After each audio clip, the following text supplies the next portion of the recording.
Hi, my name is Cameron Miller, and this is a reflection on the Revised Common Lectionary for the 21st week of after Pentecost from Trinity Place in Geneva, New York.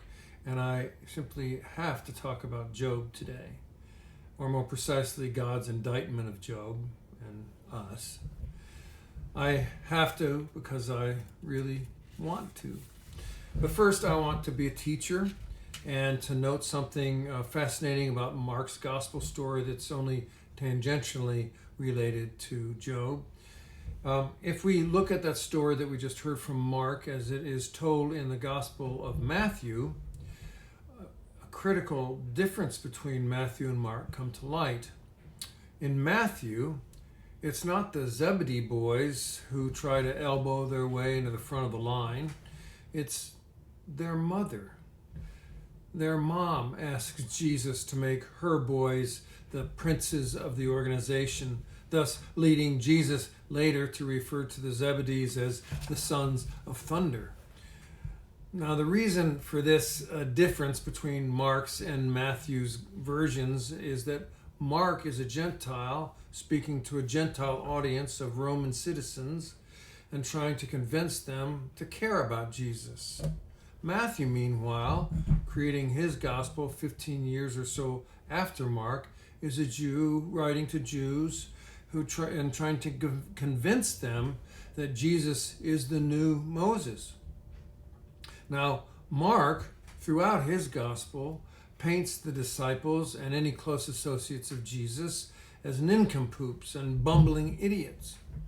We do not know why he employed that literary device exactly, but maybe it was an ethnic slur, looking down his nose, so to speak, at Judean Jews from the perspective of Gentiles elsewhere in the empire. It could have been a way of distancing Jesus from his Jewishness in order to make him more attractive to Mark's audience. In contrast, Matthew takes every opportunity to clean up Mark's stories to make the disciples look better than Mark did. In this case, the one about who is the greatest, Mrs. Zebedee becomes the foil and the cause of all the brouhaha. So what we might have in this story are some actual words of Jesus that were remembered and passed on by oral tradition before they were actually written down by either Mark or Matthew. And since Matthew is the first of the gospel editors, he has to take the saying that he has and give it a context. You know, the saying that he had perhaps was, you know that among the Gentiles, those whom they recognize as their rulers lord it over them, and their great ones are tyrants over them. But not so among you. Whoever wishes to become great among you must be your servant, and whoever wishes to be first among you must be slave of all. In other words, it was probably a shorter, things passed down orally tend to be much more succinct and shorter. So it's probably something about those who want to be the great among you must be the servant of all. So what Mark is saying is that, Mark has this saying handed down to him without a story, and so he creates a story to preserve the saying. The story is interesting, but it's not the important part. The nub of this actual Jesus saying is likely around this idea that Gentiles judge greatness by coercive power, which clearly we do, while Jesus' students are to judge greatness by militant servanthood.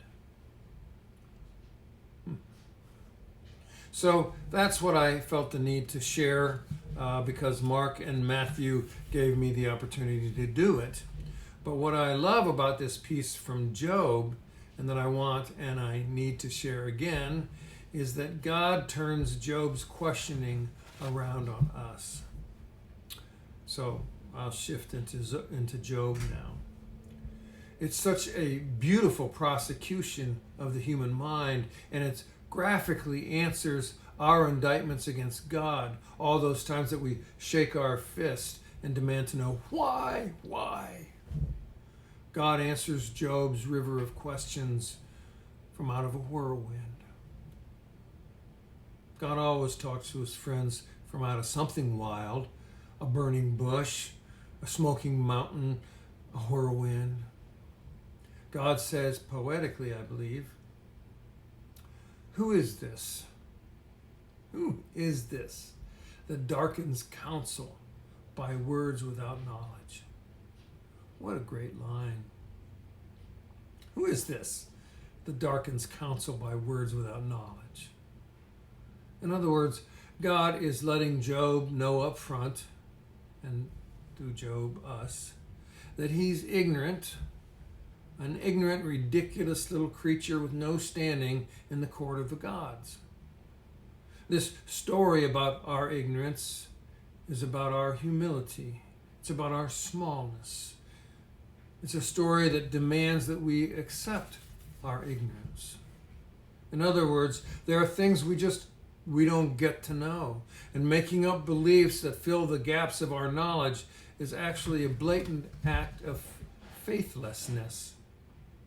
To make up answers for what we do or what we do not know is an act of radical mistrust of God.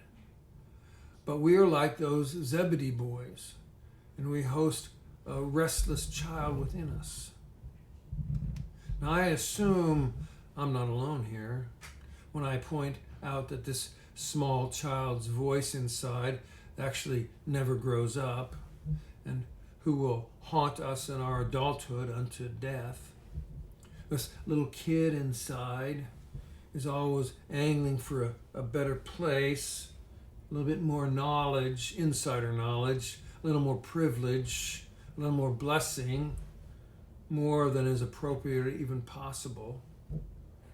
No matter how mature, wise, or worldly we become, there's always a child within us asking for more and better and safer. That same sad presence within us gets furious when our smallness and vulnerability are revealed to us even and to the world around us. When we are confronted with uncontrollable outcomes and unfaithful and unfathomable ignorance or absolute limitations, that child within gets angry and rageful just as any actual child does, and is capable of temper tantrums. But here's the thing about God that we should know. God is indifferent to our rage.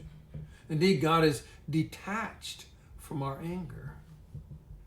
To our ranting and fist shaking, God asks without the least bit of defensiveness, "Where were you in the beginning when the waters covered the face of the earth? Where were you when the sky was void of light and not a single heartbeat could be heard in the vast expanse of interstellar space? Where were you?" It is as if God is saying to us, "Look, you are so small, and your capacity to understand is outsized by your desire to know.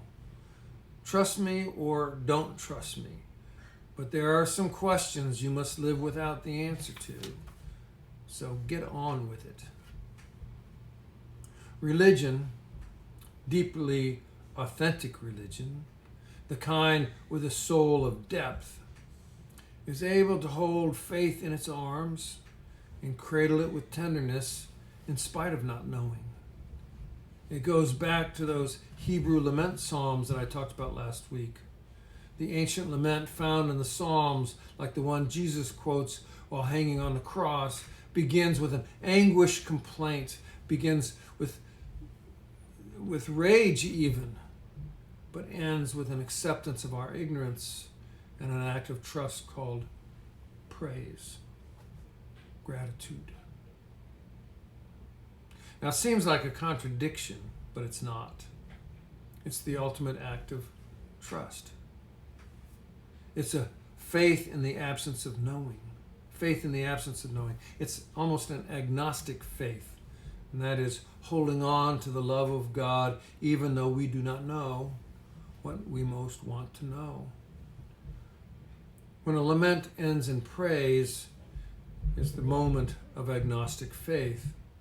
It's an act of militant acceptance that we are in a humble position to trust God or not.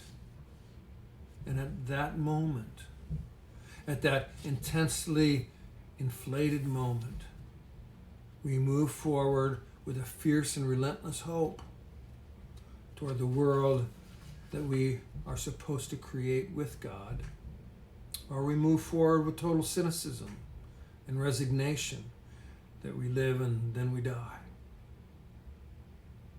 I'm talking here about a grown-up faith, not the religion of the inner child. I'm talking about a grown-up faith that can stand to listen to a God prosecute our arrogant complaints. Where were you when the earth was created in a formless void? Tell me, if you know so much, how the cosmos should work. And so, you and I are left in the breach, or outside of a hospital room, or standing at the grave, or watching the madness unfold on television, computer, or phone. And all we can do is shake our fist and then open both hands to give thanks. And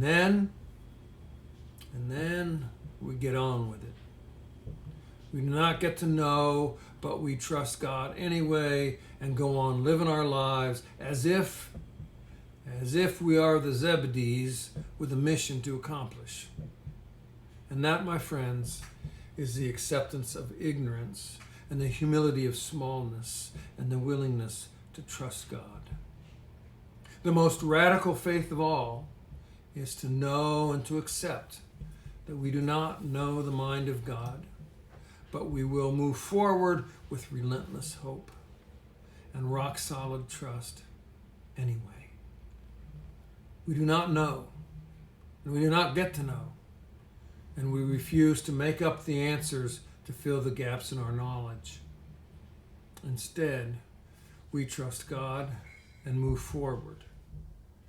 It's a pull-up-your-pants kind of faith that puts in check the child within and accepts our ignorance and our smallness. And with that, I wish you peace and wellness. Amen.